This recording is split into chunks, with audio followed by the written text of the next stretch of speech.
Happening now, Purdue University students are attending the funeral of their slain classmate in West Bend, Wisconsin. 21-year-old Andrew Boldt died 1 week ago today on the Purdue campus, shot and stabbed by a fellow student.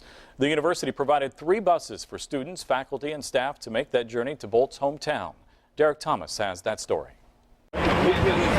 When the 76 students boarded the bus headed for West Bend, Wisconsin, 21-year-old Andrew Boldt was on their mind.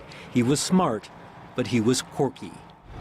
He'd always be walking around with cargo shorts and a t-shirt, even in weather like this, so he was pretty crazy for doing that, but he was just one of those constant faces that you always saw around the EE building, and he'd always be willing to help, and he was just a good guy, and we'll miss him. They miss him because 23-year-old Cody Cousins stabbed and shot him inside a basement classroom in the electrical engineering building. It is still a mystery why he was killed. Fellow classmates say he was a model student. If you asked me about 2 weeks ago who the best student was on campus, it would be Andrew Boldt. And combine that with the fact that he genuinely enjoys teaching. He genuinely enjoys helping other students. That's why he was a TA for 4 semesters. He makes him one of the best students and TAs on campus. It's pretty important throughout the entire community, I think. And I think it's important that we make a showing from Purdue, because he did mean a lot and he was a really good kid.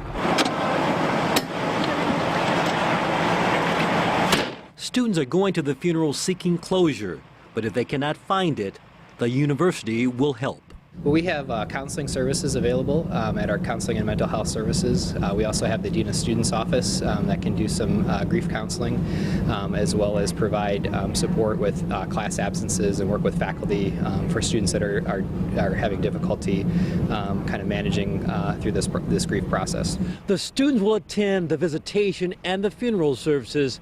They're not expected back to campus until the wee hours of the morning. In West Lafayette, Derek Thomas, RTV6.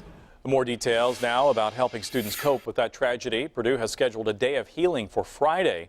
Counselors along with therapy dogs will be on hand to help students and faculty. That's happening at the Cordova Recreational Sports Center from 8 in the morning until 8 at night. Purdue University deans say therapy dogs help the healing process after tragedies at Virginia Tech and the University of Alabama.